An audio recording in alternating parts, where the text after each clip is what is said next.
Bonjour à tous. Alors, je suis chargé d'abord de lire un petit mot de la part de Snowden, et puis après je vais parler. Donc là, c'est pas moi qui parle, c'est Ed, comme il nous appelle.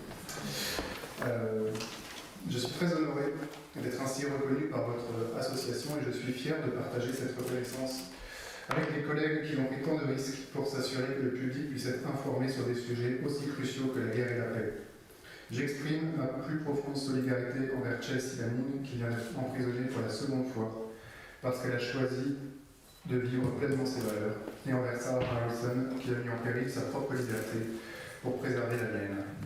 À cet instant, alors que nous sommes réunis dans cette salle, Julian Assange croupi dans une cellule, attendant une extradition au terme de laquelle il sera poursuivi comme un criminel pour avoir publié des informations vérifiées et fiables. Glenn Greenwald fait face à des accusations douteuses de cybercrime pour avoir révélé une corruption au plus haut niveau du gouvernement brésilien. Ces charges criminelles ont pour objet de dépeindre auprès du grand public le journalisme d'investigation comme une conspiration criminelle envers l'État. À chaque époque, le travail journalistique le plus essentiel est précisément celui que les gouvernements s'acharnent à faire taire.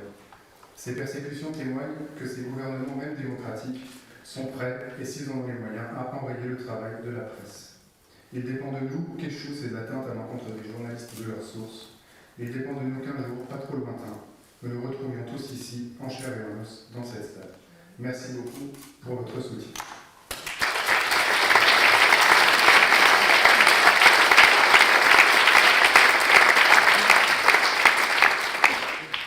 Maintenant, c'est moi.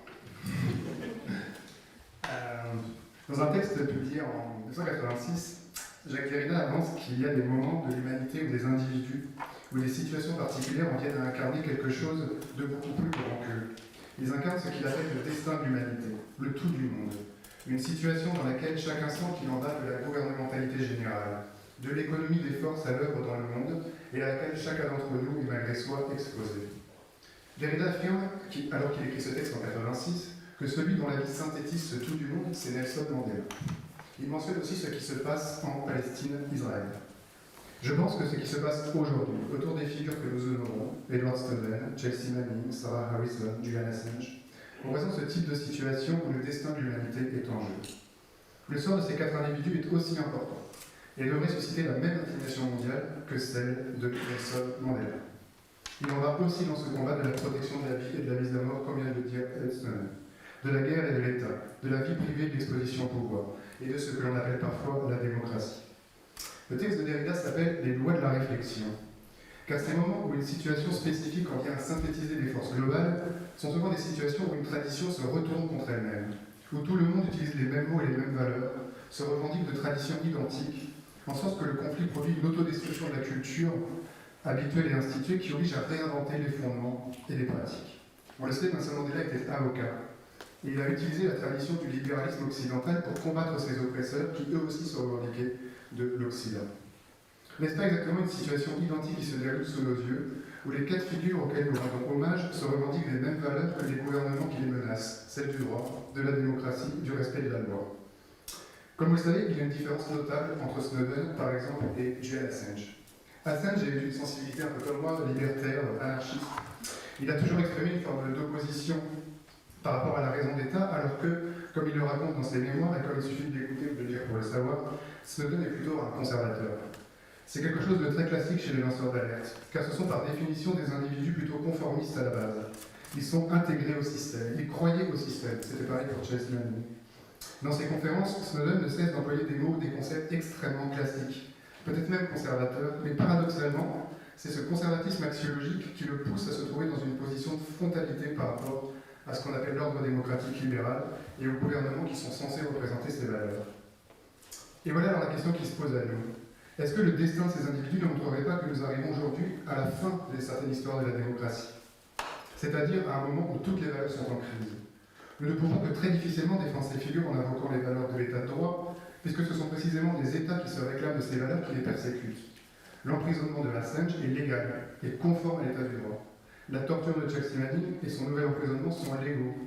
La menace de la prison pour Snowden et la privation par les tribunaux américains de son droit de percevoir les droits d'auteur de son livre sont fondées légalement. Et ces décisions sont rendues non pas par des gouvernements, mais par des magistrats que nous disons indépendants et dont nous battons souvent pour protéger l'indépendance. Nous pouvons avoir des interprétations différentes, mais cela est le cas dans à peu près tous les débats judiciaires qui se passent tous les jours devant les tribunaux. Nous ne nous situons pas ici dans un état d'exception, mais dans une manifestation de l'état du droit dans les démocraties. On voit par exemple comment l'état de droit n'a pas du tout aboli la problématique de l'arbitraire souverain, comme on dit parfois, quand on constate qu'avec les mêmes lois, les États-Unis avaient pu décider de ne pas poursuivre Assange sous Obama, alors que maintenant ils le menacent de plusieurs centaines d'années de prison. Autrement dit, nous arrivons aujourd'hui à un moment politique assez terrifiant parce que nous ne savons pas vraiment encore sur quelles valeurs fonder nos pratiques de résistance. Par exemple, on l'a beaucoup utilisé aujourd'hui, mais nous devons nous méfier de notre utilisation de la catégorie de crime et de l'égalité. Mettre en question les crimes ou les illégalismes d'État est efficace, mais nous ne devons pas oublier qu'il y a aussi sans doute des illégalismes de notre côté, que la frontière n'est pas claire, et que par conséquent nous devons fonder peut-être nos actions et nos critères sur d'autres modalités. L'une des questions essentielles que posent les lanceurs d'alerte, c'est la problématique du hors-État.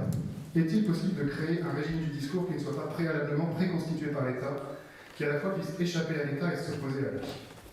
De la même manière que Béatrice Spivak se posait la question de savoir si les subalternes peuvent parler, on peut se demander si les anarchistes, si celles et ceux qui veulent combattre l'État peuvent parler. En fait, avoir la possibilité de dire la vérité à l'État exigerait qu'il existe quelque chose comme un dehors de l'État qui nous protège de l'État. Si Edward Snowden est obligé de résider en Russie, c'est parce qu'aucune instance internationale ne peut le protéger des forces étatiques.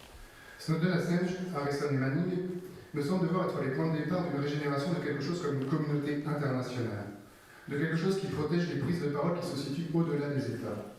Qu'est-ce que serait une citoyenneté de l'ONU, par exemple, dont pourraient bénéficier des individus qui sont en frontalité avec la raison d'État? Je préfère ne pas avoir de pays que de ne pas avoir de voix, a dit une fois Edward Snowden. Quand on pense à la scène que vient de raconter Anne, où Sarah Harrison est allée chercher Snowden à Hong Kong avec l'aide de Wikileaks, on a vu se mettre en place ici une sorte d'alliance cosmopolite contre les raisons d'État, et peut-être cette scène telle la forme contemporaine de l'idéal marxiste de l'international. Je conclus. Que soit remis à Snowden et à ces trois figures une distinction universitaire ou à connotation universitaire, a selon moi d'autant plus de sens qu'en fait leur projet s'inscrit dans le projet de l'univers académique. Très souvent, en effet, on compare les lanceurs d'alerte à des journalistes, et je crois que cette comparaison est fausse, et j'y reviendrai juste à la fin. En fait, il me semble que nous pouvons remarquer tous les jours sont distribués à l'université des doctorats d'histoire à des gens qui ouvrent les archives de l'État et qui nous apprennent la vérité sur les pratiques gouvernementales. Il y a quelque chose de bizarre avec l'État ou l'archive, car tout se passe comme s'il fallait attendre 100 ans, comme s'il fallait attendre d'être mort, et que des historiens ouvrent les archives pour que nous puissions enfin savoir la vérité du monde dans lequel nous vivions et des logiques qui nous gouvernent. L'histoire est cette discipline qui montre l'écart entre la réalité telle qu'elle était perçue par les contemporains et la réalité des tractations et des phénomènes gouvernementaux. Selon moi, en ouvrant la boîte noire de l'État, les figures comme Snowden posent la question de savoir pourquoi nous devrions attendre d'être morts pour savoir la vérité de nos États. Ils travaillent en ce sens un peu comme des historiens du présent, qui ouvrent dès aujourd'hui les archives de l'État et permettent d'accéder à la connaissance. C'est donc bien un projet en rapport avec le concept de connaissance, d'archives, de vérité qui est en jeu, et qui en font des figures éminemment académiques. Et je conclue par ce dernier mot.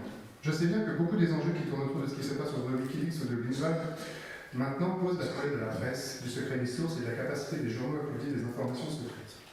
Mais dans le même temps, je pense qu'il faut se méfier de la tendance à assimiler la figure du lanceur d'alerte à la figure du journaliste. Wikileaks, par exemple, s'est historiquement constitué dans le cadre d'une critique radicale des pratiques institutionnelles du journalisme, des censures qu'il opère dans l'accès aux documents et à l'espace public. On se souvient des critiques très dures de Assange contre le traitement médiatique des Panama Papers. D'autre part, ce qu'on appelle les lanceurs d'alerte ne sont pas des journalistes, ce sont peut-être des sources. Je parle de cette question car je voudrais conclure en parlant d'imaginaire. Il existe aujourd'hui dans la gauche une sorte de retour un peu étrange à la croyance dans le journalisme comme pratique positive, comme horizon fantasmatique, comme image de soi valorisante, comme si être journaliste était une activité dotée de valeur. Alors cette pratique a toujours été considérée par la théorie critique comme une des formes d'exercice de la censure et de propagation des idéologies dominantes.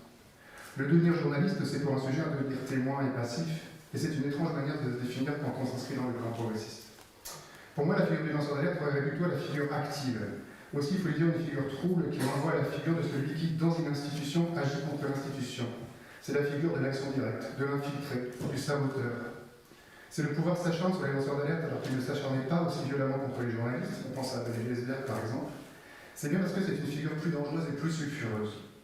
Les lanceurs d'alerte sont peut-être encore des figures inconnues et il faut veiller à ne pas les domestiquer en les assimilant aux formes connues de la politique et de la vie, à travers des valeurs trop consensuelles, pour au contraire en démultiplier l'étrangeté et la capacité de contestation. C'est pour moi honorer cette émergence de l'inconnu inquiétant dans le présent, cette réouverture de l'histoire politique que contribue aujourd'hui la distinction accordée à ces quatre figures. Sur le chemin vers ce palais, nous avons parlé avec française. Et il m'a dit beaucoup aimer Michel Foucault, et notamment son travail sur la folie. Et je voudrais conclure en citant un vers de René Char, que Foucault aimait à citer, et qui me semble être une parfaite illustration de l'éthique que les lanceurs d'alerte adressent à nous aujourd'hui. Donc ça c'est pour moi, c'est René Char. Compagnons pathétiques, qui murmurez à peine, allez la lampe éteinte et rendez les bijoux. Un mystère nouveau chante dans vos os.